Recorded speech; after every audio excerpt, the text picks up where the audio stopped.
అందరికీ నమస్కారం.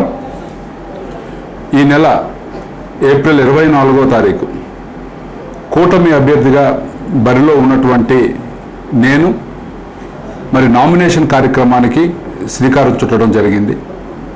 మీ అందరికీ తెలుసు, ఈసారి తెలుగుదేశం పార్టీ, జనసేన పార్టీ అలాగే బీజేపీ పార్టీ బలపరిచినటువంటి కూటమి అభ్యర్థిగా బరిలో ఉన్నటువంటి నాకు మీ అందరి ఆశీస్సులు కావాలి.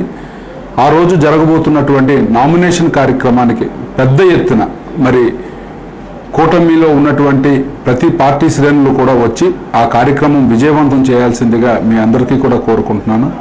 మూడోసారి బరిలో దిగుతున్నటువంటి నాకు మీ అందరి ఆశీస్సులు పెద్ద ఎత్తున ఉండాలి. భగవంతుని ఆశీస్సులతో పాటు మీ అందరూ కూడా సైకిల్ గుర్తు మీద తమరి అమూల్యమైనటువంటి ఓటు వేసి మమ్మల్ని అందరినీ దీవిస్తారని, అలాగే నామినేషన్ కార్యక్రమం అత్యంత విజయవంతంగా సాగేలాగా మీ అందరూ నాకు సహకరిస్తారని కోరుకుంటున్నాను.